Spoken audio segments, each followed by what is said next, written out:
بسم اللہ الرحمن الرحیم۔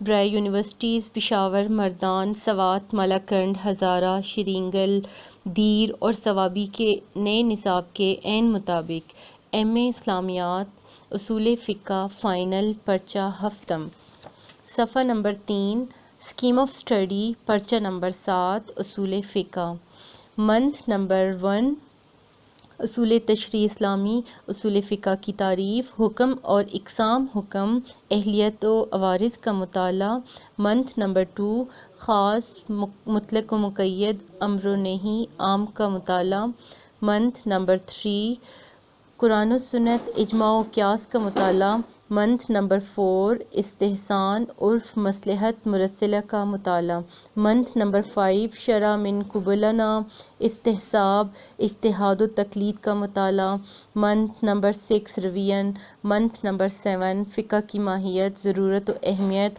ادوار فقہ کا مطالعہ، منتھ نمبر 8، فقہ اسلامی کے بنیادی اصول کا مطالعہ، منتھ نمبر 9، فقہ کبار صحابہ کے عہد میں کا تفصیلی مطالعہ، منتھ نمبر 10، حدیث و فقہ کی تدوین و ائمہ اربعہ کے احوال کا مطالعہ، منتھ نمبر 11، تقلید و اجتہاد، فقہ برصغیر و پاک و ہند کا مطالعہ، منتھ نمبر 12، فائنل ریویژن۔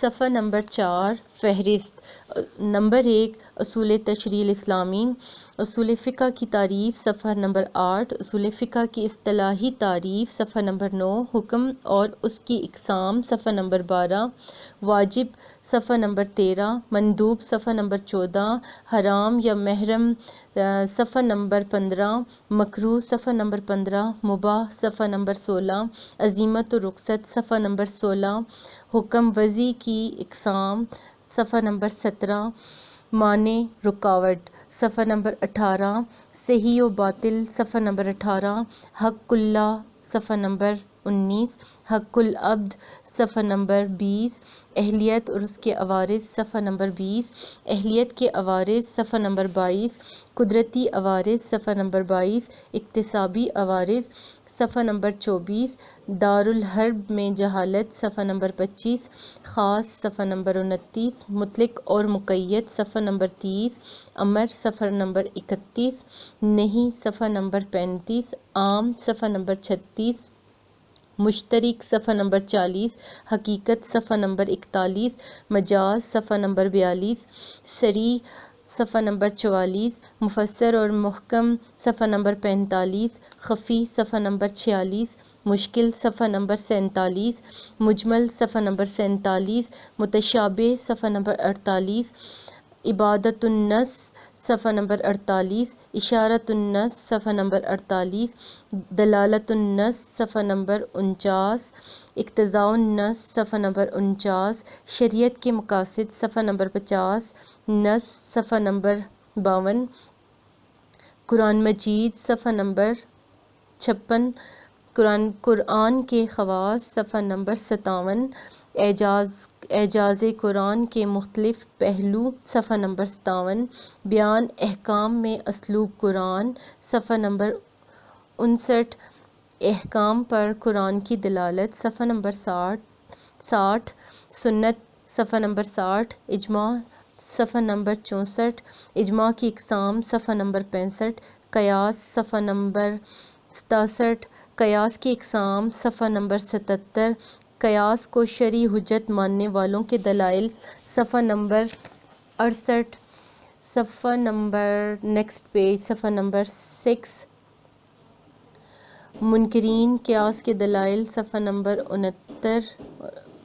79، استحسان، صفحہ نمبر 81، مصلحت مرسلہ یا استصلاح، صفحہ نمبر 83، منکرین کے دلائل اور ان کا مناقشہ، صفحہ نمبر 83، آٹھواں ماخذ عرف رواج، صفحہ نمبر 85، فصل دہم، 10واں ماخذ شرع من قبلنا، صفحہ نمبر 86، استحساب، صفحہ نمبر 88، اجتہاد اور تقلید، اجتہاد، صفحہ نمبر 89 اور تقلید، صفحہ نمبر 92۔ نمبر 2، تاریخ تشریع الاسلامی، باب نمبر 1، عنوان فقہ کی ماہیت و حقیقت، ضرورت و اہمیت، مفہوم اجتہاد، ضرورت اجتہاد، شرائط اجتہاد، ضرورت فقہ، آغاز و ارتقاء، ادوار فقہ، صفحہ نمبر 96 تا 98۔ باب نمبر 2، عنوان کتاب اللہ، فقہ اسلامی کے بنیادی اصول، عدم حرج، قلت تکلیف، تدریج، سنت کی تشریحی حیثیت، صفحہ نمبر 98 تا 100۔ باب نمبر 3، عنوان فقہ کبار صحابہ کے عہد میں، سنت و قرآن و سنت، اجماع و قیاس، عہد صحابہ میں اجتہاد کی چند مثالیں، عہد صحابہ میں اجتماعی اختلاف اور اس کے اسباب، قرآن فہمی میں اختلاف، حدیث کی بنا پر اختلاف، رائے کی بنا پر اختلاف، عہد صحابہ کبار کی فقہ، دور صحابہ کے فقہاء و مجتہدین، صفحہ نمبر 101 تا 107۔ باب 4، عنوان صغار صحابہ اور تابعین، اس دور میں اجتہاد، اہل حدیث، اہل الرائے، فقہائے عراق، مدینہ، مکہ، بصرہ، شام، مصر، یمن، خوارج اور شیعہ، صفحہ نمبر 107 تا 114۔ باب نمبر 5، عنوان حدیث و فقہ کی تدوین و ائمہ فقہ، تدوین حدیث، صحائح ستہ، فن اسماء الرجال، اجتہاد، اہل حدیث، اہل الرائے، قیاس و استحسان، اجماع، فقہ کی تدوین و اشاعت، امام ابو حنیفہ، امام مالک، امام شافعی، امام احمد بن حنبل، صفحہ نمبر 115 تا 131۔ باب نمبر 6، عنوان سیاسی ضعف و انتشار، تقلید کے نتائج و اسباب، پانچویں دور کے فقہا، صفحہ نمبر 135 تا 136۔ باب نمبر 7، عنوان تقلید محض، تقلید ائمہ فقہ کی نظر میں اجتہاد کی ضرورت، علم کی سہولتیں، بین الاقوامی ادارہ اجتہاد فقہ برصغیر پاک و ہند میں، فتاویٰ عالمگیر، شیخ احمد سرہندی، شاہ ولی اللہ، شاہ عبد القادر، شاہ رفیع الدین، شاہ عبدالعزیز، فقہائے برصغیر، علماء دیوبند پاکستان میں فقہ، صفحہ نمبر 138 تا 147۔ صفحہ نمبر 8۔ صفحہ نمبر 6 تک ہم نے فہرست مضامین دیکھی تھی اس کتاب کی۔ اب باقاعدہ صفحہ نمبر 8 سے اس کتاب کا آغاز کرتے ہیں۔ سوال ہے اس میں، سوال نمبر 1، فقہ و اصول فقہ کی تعریف کیجیے، نیز اصول الفقہ کے ارتقاء اور اہم تصنیف تحریر کیجیے۔ اور یہ سوال ہے سالانہ امتحان 2010 میں۔ جواب، اصول فقہ اور یا اصول فقہ بھی کہتے ہیں اور فقہ بھی کہتے ہیں، دونوں چیزیں جو دونوں الفاظ ہیں یہ مستعمل ہیں۔ اصول فقہ کی تعریف، اہل علم اصول فقہ کی تعریف علم شریعت میں سے ایک خاص علم کے لقب اور نام کے اعتبار سے کرتے ہیں۔ صاحب کتاب نے اس کتاب میں 2 اعتبار سے اصول فقہ کی تعریف کی ہے۔ نمبر 1، با اعتبار مرکب اضافی، 2، با اعتبار اصطلاحی یا لقمی۔ اصول فقہ کی تعریف مرکب اضافی ہونے کے اعتبار سے، اس اعتبار سے یہ تعریف ان اجزاء کو لازم ہے، یعنی اصول فقہ۔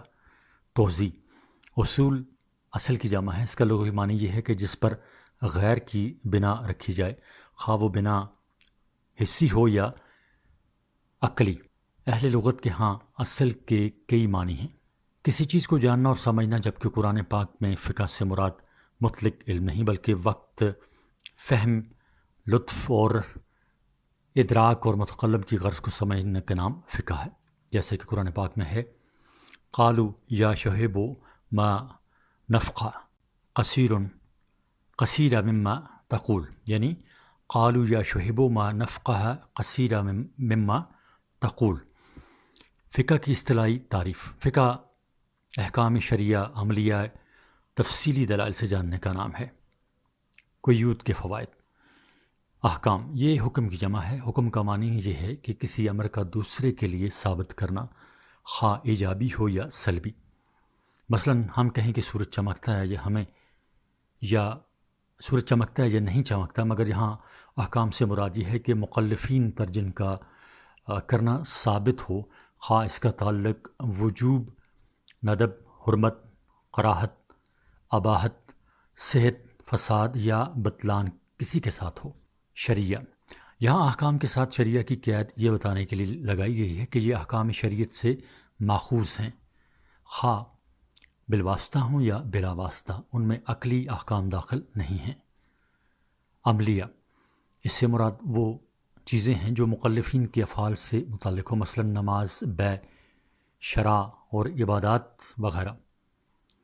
ان میں احکام اعتقادیہ اور احکام اخلاقیہ وغیرہ داخل نہیں ہیں۔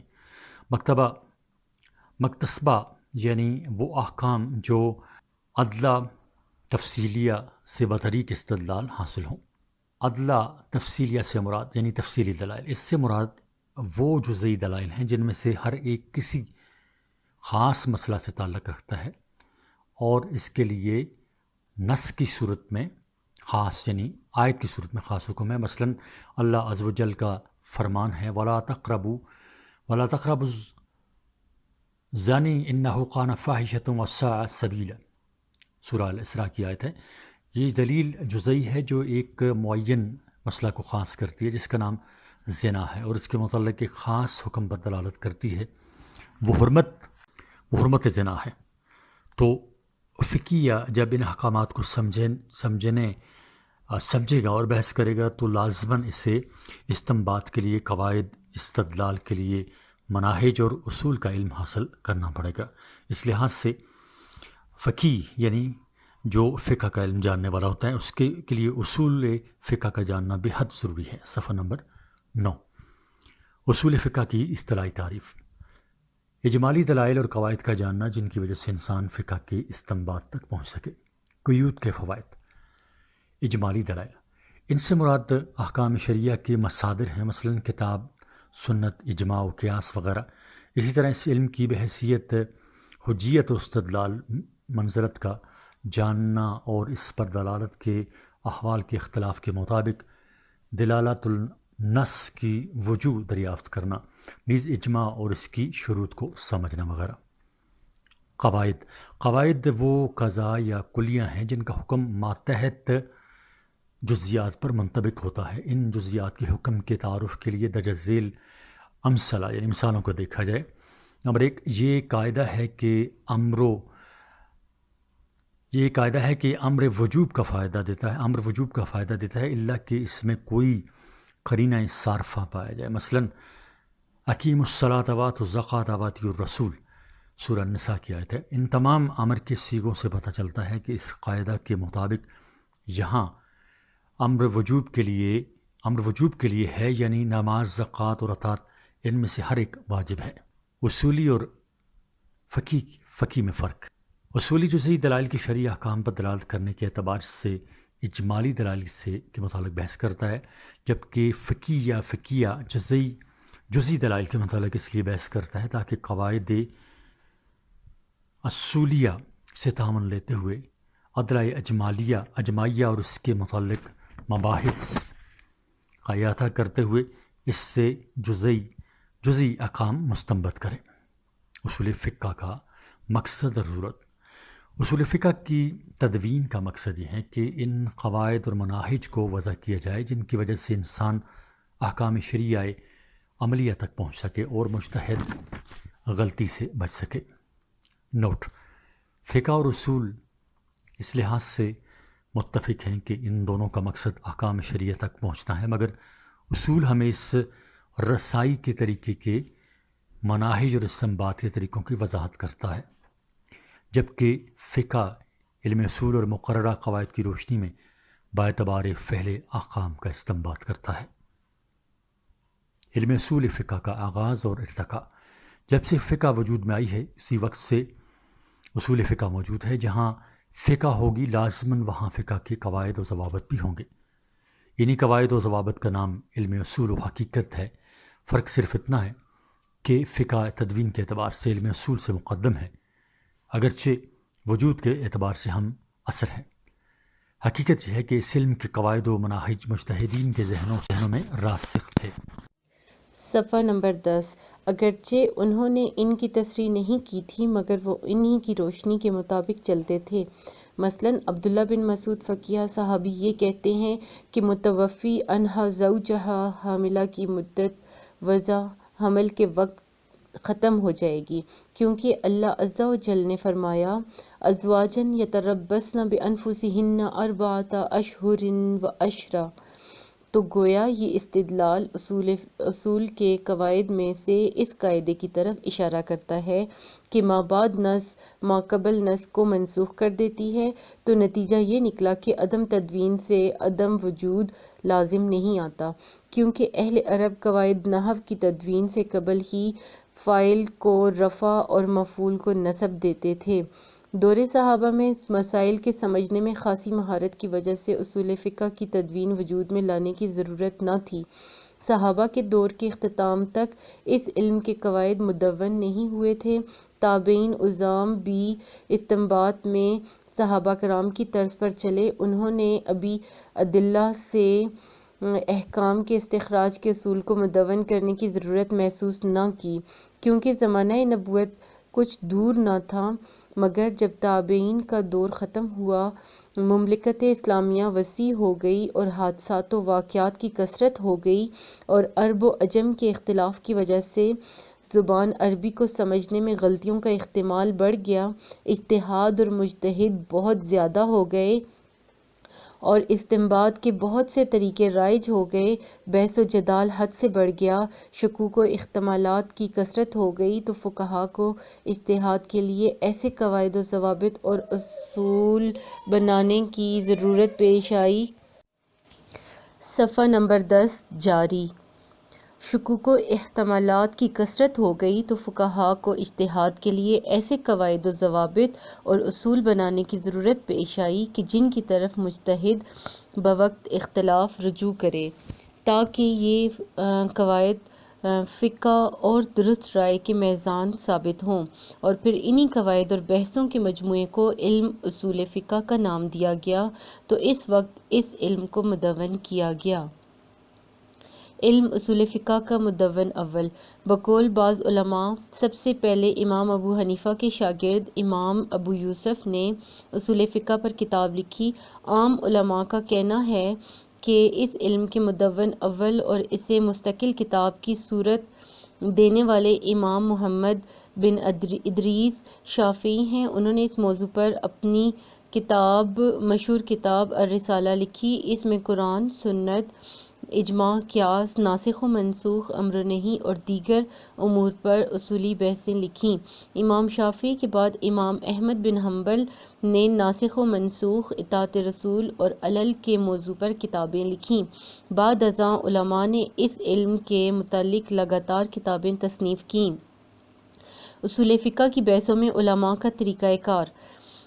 اصول کی ابحاث میں علماء نے مختلف طریقے اختیار کیے ہیں۔ بعض نے یہ طریقہ اختیار کیا کہ پہلے اصول فقہ کے قاعدے بنائے جائیں، ان میں دلائل و براہین کو سامنے رکھا جائے، ائمہ مجتہدین سے منقول فقہی فروع کے لیے ان قواعد کی مخالفت یا موافقت کو نہ دیکھا جائے، اس علم کے قواعد کو باقاعدہ استدلال کی میزان بنایا جائے۔ یہ مسلک طریقہ متکلمین یا مسلک متکلمین کے نام سے مشہور ہے۔ بعد ازاں معتزلہ، شافعیہ اور علماء جعفریہ نے بھی ان کی اتباع کی۔ طریقہ متکلمین کی خصوصیت یہ ہے کہ اس میں عقلی استدلال کی طرف میلان اختیار کیا گیا ہے۔ بعض علماء نے ایک اور طریقہ اختیار کیا ہے، انہوں نے قواعد اصولیہ کو ائمہ سے منقول فروع فقیہہ کے تقاضا کے مطابق ترتیب دیا ہے، یعنی ان علماء نے ان قواعد کو وضع کیا ہے جن کو ان کے ائمہ نے اپنے اجتہادات میں ملاحظہ کیا ہو اور احکام کے لیے ان کا استنباط کیا ہو۔ اس مسلک کے متبعین میں علماء حنفیہ زیادہ مشہور ہوئے، بلکہ یہ طریقہ حنفیہ کے نام سے ہی معروف ہو گیا۔ صفحہ نمبر 11 جاری۔ اس مسلک کی خصوصیت یہ ہے کہ اس میں ائمہ مذہب سے منقول فقہی فروع کے لیے عملی تطبیق کا درس ہے اور ان قواعد و ضوابط اور قوانین اصولیہ کا استخراج ہے جن کو ان ائمہ نے استنباط کرتے وقت پیش نظر رکھا ہے۔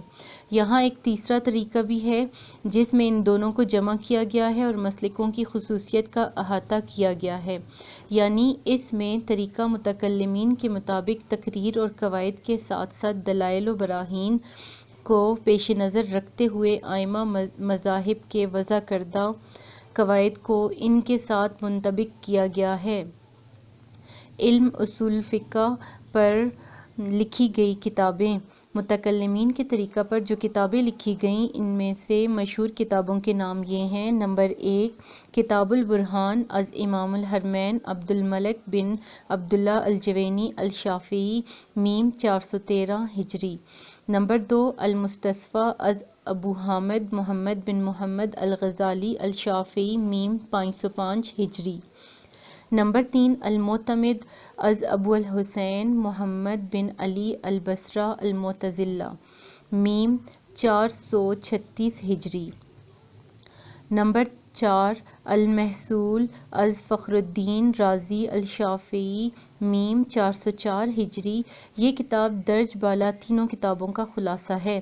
نمبر 5 الاحکام فی اصول الاحکام از سیف الدین العامدی الشافعی م 631 ہجری۔ آمدی نے سب کتابوں کا خلاصہ کیا ہے اور کچھ اضافے کیے ہیں۔ حنفی طریقہ پر جو کتابیں لکھی گئی ہیں ان میں سے چند مشہور یہ ہیں: نمبر 1 اصول الجصاص الفصول فی الاصول از ابو بکر احمد بن علی الجصاص م 370 ہجری۔ نمبر 2 تقویم الادلہ از ابو زید عبداللہ بن عمر الدبلوسی م 430 ہجری۔ نمبر 3 اصول البزدودی از فخر الاسلام علی بن محمد البزدودی م 482 ہجری۔ نمبر 4 کشف الاسرار از عبدالعزیز بن احمد البخاری م 730 ہجری۔ یہ کتاب اصول بزدودی کی شرح ہے۔ جمع بین الطریقین کے مطابق لکھی جانے والی چند اہم کتابیں: نمبر 1 بدیع النظام المظفر الدین احمد بن علی الساعتی الحنفی م 694 ہجری۔ اس کتاب میں اصول بزدودی اور للعامدی کی الاحکام کو جمع کیا گیا ہے۔ نمبر 2 التنقیح از صدر الشریعہ عبید اللہ بن مسعود الحنفی م 747 ہجری اور اس کی شرح التوضیح اور اس کی شرح التلویح از سعد الدین تفتازانی الشافعی م 792 ہجری۔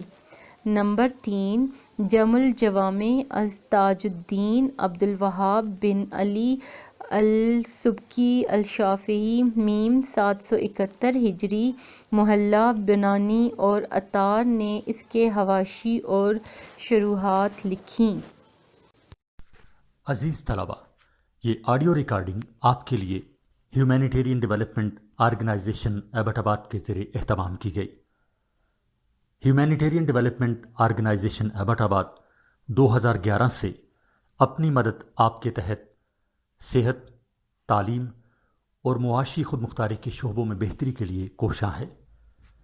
ادارہ نے نہ صرف خیبر پختونخوا بلکہ ملک بھر کے نابینا طلباء کی تعلیمی مشکلات اور رکاوٹوں کو دور کرنے کے لیے FA تا ماسٹرز لیول کی نصابی کتب اور کورسز، جن میں علامہ اقبال اوپن یونیورسٹی کے کورسز بھی شامل ہیں، کو آڈیو ریکارڈنگ میں منتقل کرنے کا اہتمام کیا ہے تاکہ نابینا طلباء اعلیٰ تعلیم تک رسائی حاصل کر کے ملک و قوم کی ترقی اور خوشحالی میں اپنا بھرپور کردار ادا کر سکیں۔ یہ تمام آڈیو ریکارڈنگز نابینا طلباء کو بالکل مفت فراہم کی جا رہی ہیں۔ نابینا طلباء کے علاوہ دیگر طلباء بھی اس تعلیمی سہولت سے استفادہ کر سکتے ہیں۔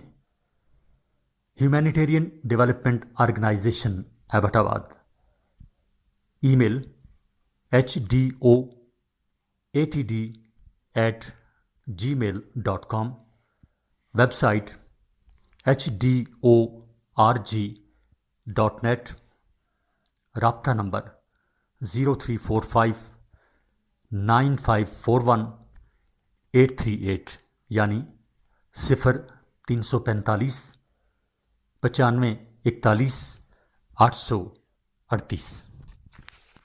صفحہ نمبر 12 نمبر 4 التحریر از ابن الحمام الحنفی میم 761 ہجری۔ اس کی شرح ان کے شاگرد محمد بن محمد امیر الحاج میم 879 ہجری نے لکھی۔ التقریر والتجریر کے نام سے لکھی۔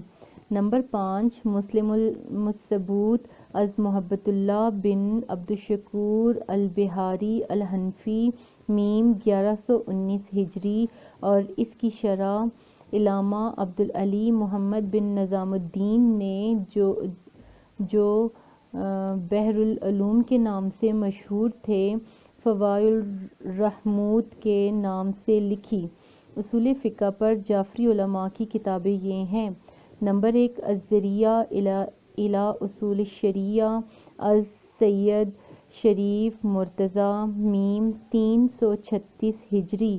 نمبر 2 عدۃ الاصول از ابو جعفر محمد بن حسین بن علی توسی میم 460 ہجری۔ نمبر 3 کتاب القوانین از ابو الحسن الجیلانی۔ نمبر 4 کتاب العنادین از محمد مہدی الخاتمی الکاظمی۔ سوال نمبر 2 حکم کی تعریف اور اس کے اقسام تفصیلاً تحریر کیجیے۔ 2010-2011 جواب حکم اور اس کی اقسام۔ بحث اول حکم کی تعریف اور اس کی اقسام اصلیہ۔ حکم شرعی کی تعریف، علم فقہ اور اصول فقہ کی غرض و غایت کا جاننا۔ فقہ کی تعریف، اس میں عملی طور پر مسائل کے استنباط کا اعتبار ہوتا ہے۔ اصول فقہ کی تعریف، اس میں وضع کردہ قواعد اور ان تک پہنچنے کے طریقوں پر غور کیا جاتا ہے۔ حکم کی تعریف، اللہ تعالیٰ کا افعال کے مکلفین سے متعلقہ خطاب باعتبار اقتضاء یا وضع۔ اللہ تعالیٰ کا خطاب یا تو براہ راست بندوں سے ہوتا ہے، مثلاً قرآن مجید، یا بالواسطہ جیسے حدیث رسول صلی اللہ علیہ وآلہ وسلم، اجماع امت اور شرعی دلیلیں۔ حکم شرعی کی اقسام۔ اصولیین کے نزدیک حکم کی 2 قسمیں ہیں۔ نمبر 1 حکم تکلیفی، جس میں کسی فعل کے کرنے یا اس کے رکنے کا تقاضا ہو یا فعل اور ترک کے درمیان تخییر ہو۔ نمبر 2 حکم وضعی، جس میں کسی ایک چیز کو دوسری چیز کا سبب، شرط یا مانع بتایا گیا ہو۔ حکم تکلیفی اور حکم وضعی میں فرق۔ حکم تکلیفی میں مکلف سے کسی فعل کا مطالبہ، ترک یا مباح ہوتا ہے، جبکہ حکم وضعی میں صرف کسی چیز کے وجود کا سبب یا اس کی شروط یا اس کے مانع کا تذکرہ ہوتا ہے۔ بحث دوم حکم تکلیفی کی اقسام۔ اس اصول کے نزدیک حکم تکلیفی کی 5 بڑی قسمیں ہیں۔ صفحہ نمبر 13 نمبر 1 واجب، نمبر 2 مندوب، نمبر 3 حرام، نمبر 4 مکروہ، نمبر 5 مباح۔ ان میں سے 2 چیزوں کا کرنا مطلوب ہے، واجب اور مندوب، اور 2 چیزوں کا چھوڑنا مطلوب ہے، حرام اور مکروہ، اور ایک صورت میں فعل اور ترک کا اختیار ہے۔ سوال نمبر 3 واجب کی تعریف و اقسام بیان کیجیے۔ 2010-2012 جواب واجب کی تعریف۔ اس میں شارع مکلف سے کسی فعل کے حتمی طور پر کرنے کا مطالبہ کرتا ہے جس کام کا کرنا ضروری ہو۔ اس طرح کے ترک کی مذمت کی جائے بلکہ سزا بھی ہوگی اور فاعل کی تعریف اور ثواب کی امید ہوگی۔ اس کے لیے اکثر امر کا صیغہ بولا جاتا ہے جو کہ وجوب پر دلالت کرتا ہے، یا پھر ایسے الفاظ لائے جاتے ہیں جن میں ترک فعل پر سخت سزا کی نوید سنائی گئی ہے، مثلاً اقامت صلاۃ اور وعدہ ایفائی۔ واجب کی اقسام بلحاظ وقت ادائیگی کے اعتبار سے واجب کی دو قسمیں ہیں: نمبر 1 واجب مطلق، نمبر 2 واجب مقید۔ نمبر 1 واجب مطلق، جس میں فعل کے ادا کرنے کے لیے کوئی وقت متعین نہیں، مکلف جب چاہے اسے ادا کر سکتا ہے، مثلاً رمضان کی قضائی، قسم کا کفارہ اور حج کی ادائیگی۔ نمبر 2 واجب مقید، جس میں فعل کے ادا کرنے کے لیے وقت معین ہو، مثلاً صلوات خمسہ اور صیام رمضان۔